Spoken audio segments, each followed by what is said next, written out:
महाराज परीक्षित द्वारा कलयुग का दमन। राजन, मेरे दुख का कारण आप ही सोचें। राजा समझ गए कि वह कठोर पुरुष जो कि गाय बैलों को सता रहा है कली ही है। यह कली ही धर्मनिष्ठों को सताता है। वे कली को दंड देने को तैयार हुए तो कली राजा की शरण में आया।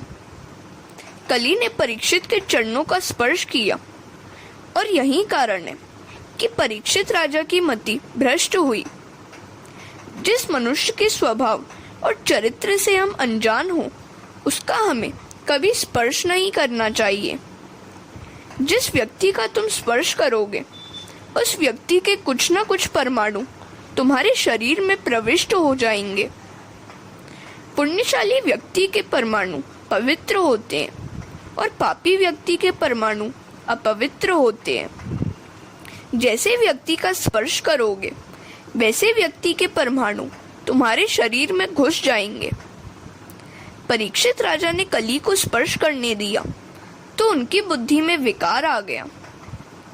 राजा जानते थे कि यह कली है, अपवित्र है, सो उसे दंड देना चाहिए। दुष्टों को दंड देना राजा का धर्म है। फिर भी उन्होंने कली के प्रति दया जताई। उन्होंने कली से कहा कि मैं तुझे मारूंगा नहीं, किंतु तू मेरे राज्य की सीमा से बाहर चला जा। मेरे राज्य में तेरे लिए कोई स्थान नहीं है। कली ने राजा से प्रार्थना की और कहा कि अब मैं कहाँ जा सकता हूँ। तो परीक्षित ने उसे 4 स्थानों में रहने की अनुमति दी। वे स्थान है द्यूत, मदिरा, नारी संग और हिंसा। इन 4 स्थानों में क्रमश असत्य, मद, आसक्ति और निर्दयता ये 4 अधर्म है। जुए और सट्टे का धन जिसके घर में आता है वहाँ साथ साथ कली भी आ जाता है। जहाँ सट्टा वहाँ बट्टा, दाग, और यह बट्टा मतलब दाग जीवन में पक्की तरह लग जाता है। कई लोग ऐसे भी हैं जो जुए और सट्टे में कमाते हैं और फिर उस धन का दान करते हैं। वे मानते हैं कि चलो दान किया और मेरी शुद्धि हो गई, परंतु यह सब व्यर्थ ही है। यह सब अनीति का धन है। ऐसे धन के दान से कभी जीवन शुद्ध नहीं होता। अधर्म का धन प्रभु को स्वीकार्य ही नहीं है। शास्त्र निषिद्ध भोज्य वस्तुएं जहाँ खाई जाती हैं, जहाँ जानबूझकर हिंसा की जाती है, वहाँ कली अवश्य रहता है। इन 4 स्थानों की प्राप्ति होने पर भी कली को संतोष न हुआ। उसने राजा से कहा कि ये 4 स्थान तो गंदे हैं, कोई अच्छा सा स्थान मुझे रहने को मिले तो ठीक है। तो परीक्षित ने उसे सुवर्ण में रहने की अनुमति दे दी। अशुद्ध साधन से जब सुवर्ण घर में आता है तो कली भी उसके साथ आ धमकता है। अनीति और अन्याय से प्राप्त धन में कली है। अनीति द्वारा धन कमाने वाले को कली दुखी तो करता ही है, पर जो यह धन अपने वारिस के लिए रखता है वह वारिस भी दुखी होता है। असत्य, मद, काल, वैर और रजोगुण यह 5 जहाँ न हो वहाँ आज भी सत्युग ही है। जिसके घर में नित्य प्रभु की सेवा और स्मरण होता है, जिसके घर में आचार विचार का पालन होता है, उसके घर में कली का प्रवेश कभी नहीं होता। बैल के 3 पग परीक्षित ने फिर लगा दिए, अर्थात धर्म की फिर स्थापना की। कली ने सोचा कि राजा ने 5 स्थान में रहने की अनुमति दी है, अब कोई तकलीफ नहीं है। अब परीक्षित राजा के घर मैं कभी भी घुस जाऊंगा। हरे कृष्ण। एक दिन परीक्षित को जिज्ञासा हुई कि देखूं तो सही कि मेरे दादा ने मेरे लिए घर में क्या क्या रख छोड़ा है। एक पेटी में स्वर्ण मुकुट मिला। बिना कुछ सोचे ही राजा ने मुकुट पहन लिया। यह मुकुट तो जरासंध का था। जरासंध के पुत्र ने सहदेव से वह मुकुट मांगा था, कि मेरे पिता का मुकुट मुझे दे दो। मुकुट लौटाने की सहदेव की इच्छा न थी। फिर भीम जबरदस्ती यह मुकुट लाया था। सो यह धन अनीति का था। अनीति का धन उसके कमाने वाले को और वारिस को भी दुखी करता है। इसलिए उस मुकुट को पेटी में बंद करके रखा गया था। आज परीक्षित ने देखा तो उसे पहन लिया।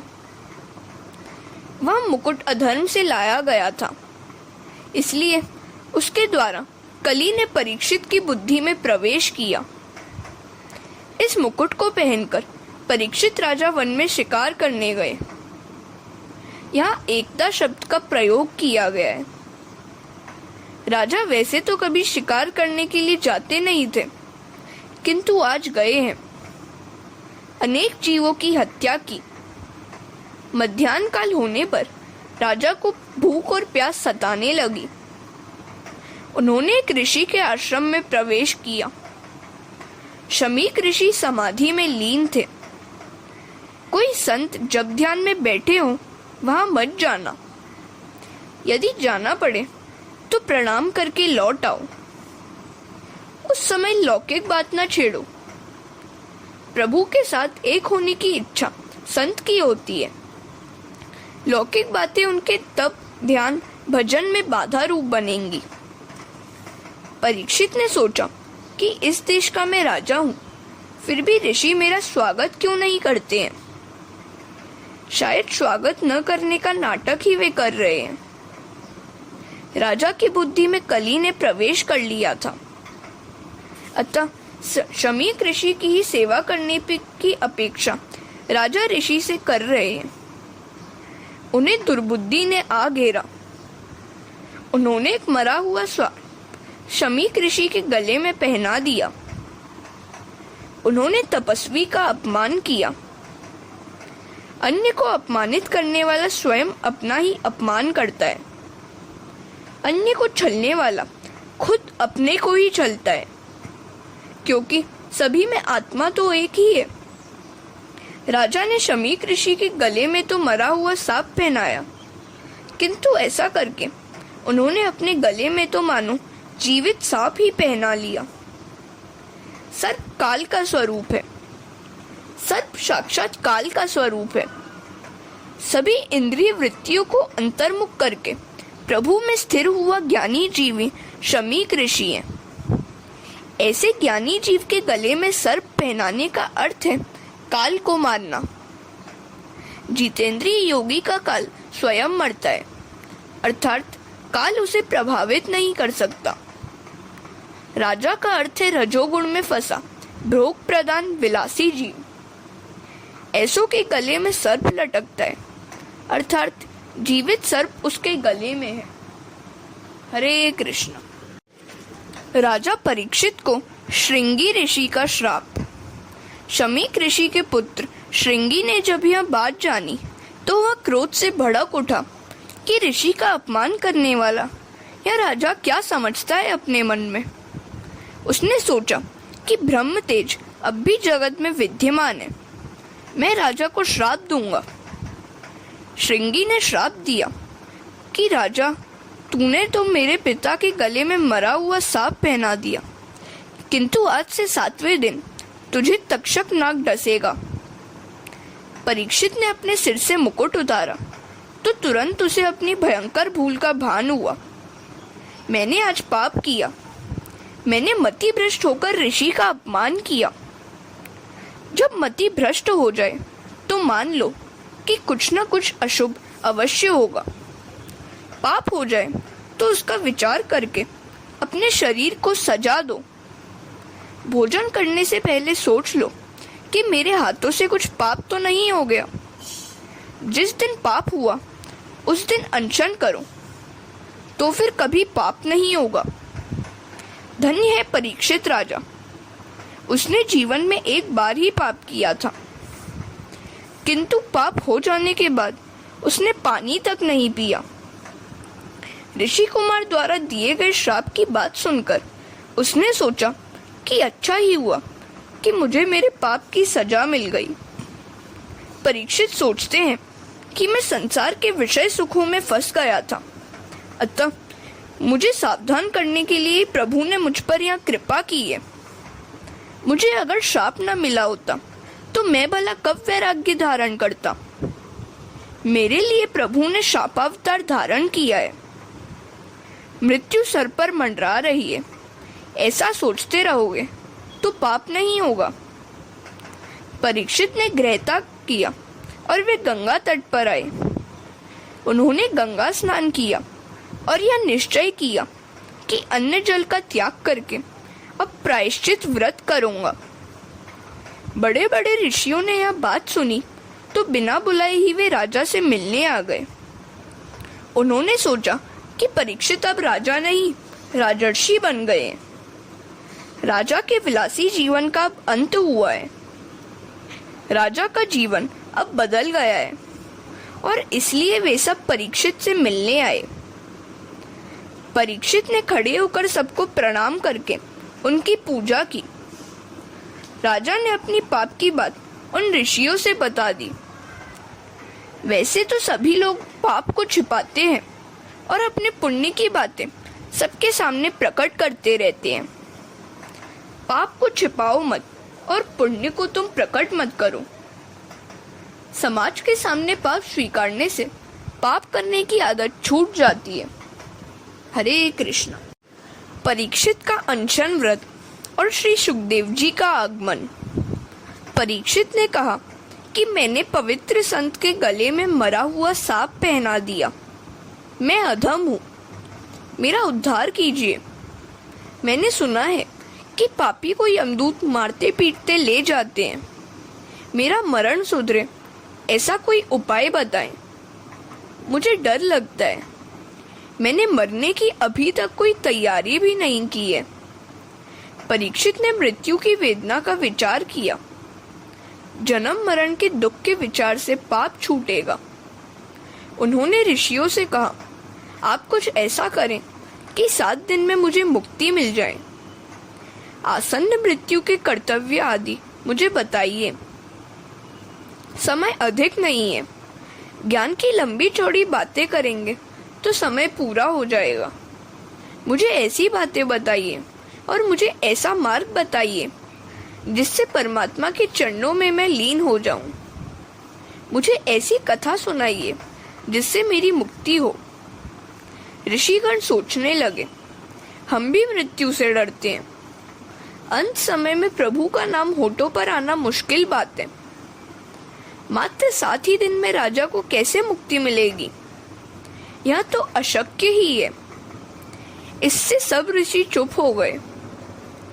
7 ही दिन में मुक्ति का पाना असंभव सा ही है। मृत्यु के पास का समय अति नाजुक होता है। महाज्ञानियों को भी मृत्यु का डर लगता है। राम नाम जल्दी होठों पर नहीं आता। रामचरितमानस में बाली ने कहा है, जन्म जन्म मुनि जतन कराही, अंत राम कहीं आवत नाही। कोई भी ऋषि राजा को उपदेश देने को तैयार न हुआ। किसी में भी बोलने की हिम्मत ही नहीं थी। परीक्षित सोचते हैं कि समर्थ होने पर भी ये ऋषि मुझे उपदेश क्यों नहीं दे रहे हैं। वे सोचते हैं कि जगत के जीव चाहे मेरा त्याग करें, मैं भगवान का आसरा लूंगा। भगवान नारायण कृपा करेंगे। अब समय अधिक नहीं है। मैं किसकी शरण लूं? मैं अपने परमात्मा की ही शरण लूं। वे तो मेरी उपेक्षा नहीं करेंगे। मैं पापी तो हूं, किंतु पांडव वंशीय हूं। अब बिना ईश्वर के मेरा कोई नहीं है। परीक्षित ने ईश्वर का आसरा लिया, भगवान की स्तुति की, द्वारिकानाथ को याद किया। मैंने कोई सत्कर्म नहीं किया। ये ब्राह्मण मुझे उपदेश नहीं दे रहे हैं क्योंकि मैं अधम हूँ। जिस परमात्मा ने जब माता के गर्भ में मैं था तब ब्रह्मास्त्र से मेरी रक्षा की थी, वे आज भी मेरी रक्षा अवश्य करेंगे। मैं पापी तो हूँ किंतु भगवान का हूँ। नाथ, मैं आपका हूँ। हरे कृष्ण। सुखदेव जी अब भी भगवान की स्तुति कर रहे हैं। हे द्वारिकानाथ, मैं आपकी शरण में आया हूँ। आपने जब मेरा जन्म उजागर किया है तो मेरी मृत्यु भी सुधारी है। परमात्मा ने श्री सुखदेव जी को प्रेरणा दी कि वहां जाओ, शिष्य योग्य है। परीक्षित के जन्म को सुधारने के लिए द्वारिकानाथ स्वयं आए थे, किंतु मुक्ति देने का अधिकार केवल शिव जी का है। इसलिए भगवान शिव जी से कहा। सो भगवान शिव जी के अवतार सुखदेव जी वहां पधारे। संहार का काम शिव जी का है, अतः परीक्षित की मृत्यु को सुधारने के लिए सुखदेव जी पधारे। सुखदेव जी दिगंबर हैं। वासना का वज्र छूट गया था। 16 वर्ष की अवस्था है। कमर पर न तो मेखला है और न लंगोटी। आजान बाहु है। वक्षस्थल विशाल है। दृष्टि नासिका के अग्रभाग पर स्थित है। मुख पर बालों की लट बिखरी हुई है। वर्ण कृष्ण की भांति श्याम है और तेजस्वी भी है। सुखदेव जी पर बालक धूल उड़ा रहे थे। नागा बाबा चला, नागा बाबा चला। किंतु सुखदेव जी मानो यह सब कुछ जानते ही नहीं है। वृत्ति ब्रह्माकार है। वे ब्रह्म चिंतन करते हुए देह से आभान हो गए हैं। परमात्मा के ध्यान में जो देहभान भुलाता है, उसके शरीर की देखभाल परमात्मा स्वयं करते हैं। सोचते हैं कि इसे देह की जरूरत नहीं है, किंतु मुझे तो है। चारों ओर प्रकाश फैल गया। सूर्य नारायण तो कहीं धरती पर उतरे नहीं है ना। मुनि जान गए कि ये तो शंकर के अवतार श्री सुखदेव जी पधारे हैं। सभा में सुखदेव जी पधारे। व्यास जी उस सभा में थे। उन्होंने खड़े होकर सुखदेव जी का वंदन किया। सुखदेव जी का नाम सुनते ही व्यास जी भी भाव विभोर हो गए। सुखदेव जी के लिए प्रयुक्त विशेषण तो देखो। अनपेक्ष, निजलाभ तुष्टो, अवधूत वेश। व्यास जी सोचते हैं, भागवत का रहस्य सुखदेव जी जानते हैं, यह मैं नहीं जानता। कैसा निर्विकार है। मेरा बेटा भागवत कहेगा और मैं सुनूंगा। राजा के कल्याण के हेतु पधारे हुए सुखदेव जी सुवर्ण सिंहासन पर विराजे। परीक्षित ने आंखें खोली। मेरा उद्धार करने के लिए इन्हें प्रभु ने भेजा है, अन्यथा मुझ जैसे पापी और विलासी के यहाँ वे नहीं आते। परीक्षित ने सुखदेव जी के चरणों में साष्टांग प्रणाम किया। परीक्षित ने अपना पाप उन्हें कह सुनाया। मैं अधम हूँ, मेरा उद्धार करो। आसन्न मरण को क्या करना चाहिए? मनुष्य मात्र का क्या कर्तव्य है? उसे किसका श्रवण, जप, स्मरण और भजन करना चाहिए? गुरुदेव सुखदेव जी का हृदय पिघल गया। शिष्य सुयोग्य है। अधिकारी शिष्य मिलने पर गुरु का दिल कहता है कि उसे अपना सर्वस्व दे दो। गुरु ब्रह्मनिष्ठ हो और निष्काम भी हो तथा शिष्य प्रभु दर्शन के लिए आतुर हो तो 7 दिवस तो क्या, 7 मिनट में प्रभु दर्शन हो सकते हैं। अन्यथा गुरु लोभी हो और शिष्य लौकिक सुख की इच्छा करता हो तो दोनों नरकवासी होते हैं।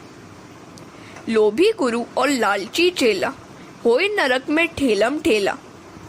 हरे कृष्ण। सुखदेव जी परीक्षित को आश्वासन देते हुए कहते हैं, राजन, तू घबराता क्यों है? अभी 7 दिन बाकी है। मैं तेरे पाप से कुछ लेने नहीं देने आया हूँ। मैं निरपेक्ष हूँ। मुझे जो आनंद मिला है और परमात्मा के जो दर्शन हुए हैं, वही दर्शन तुझे कराने आया हूँ। मुझे जो मिला है वह तुझे देने आया हूँ। मेरे पिताजी भूख लगने पर दिन में एक बार बेर खाते थे, किंतु इस कृष्ण कथा में भजनानंद इतना मिलता है कि मुझे तो बेर भी याद नहीं आते। मेरे पिताजी वस्त्र पहनते थे। प्रभु चिंतन में मेरा वस्त्र कब और कहाँ छूट गया, यह भी मुझे खबर नहीं है। 7 दिन में तुझे मैं कृष्ण दर्शन कराऊंगा। मैं बादरायणी हूँ। कृष्ण आनंद में मस्त होने के बाद बेर खाना भी कहाँ रहा। भगवान बादरायणी। सुखदेव जी का संपूर्ण वर्णन वैराग्य शब्द से व्यक्त हो सकता है। बादरायणी के स्थान पर सुख शब्द का प्रयोग चल सकता था क्या? भागवत में एक भी शब्द का प्रयोग निरर्थक नहीं है। सुखदेव जी के वैराग्य को दिखलाने के लिए ही इसका प्रयोग किया गया है। सुखदेव बादरायण व्यास जी के पुत्र हैं। व्यास जी का तप और वैराग्य कैसा था? व्यास जी सारा दिन जप तप किया करते थे और भूख लगने पर सारे दिन में केवल एक बेर खाते थे।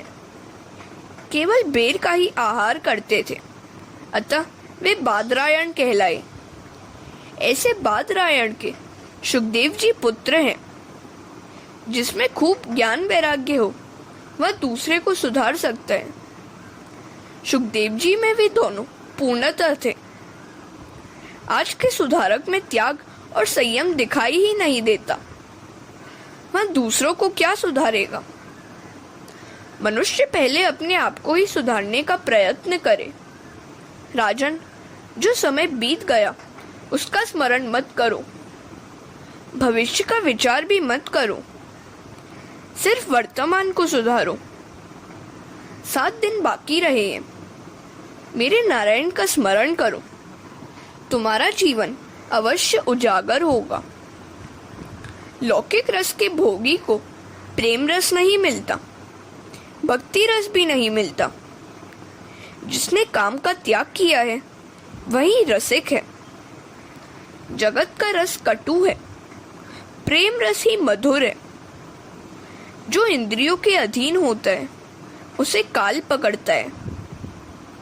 भागवत का वक्ता सुखदेव जी जैसा होना चाहिए।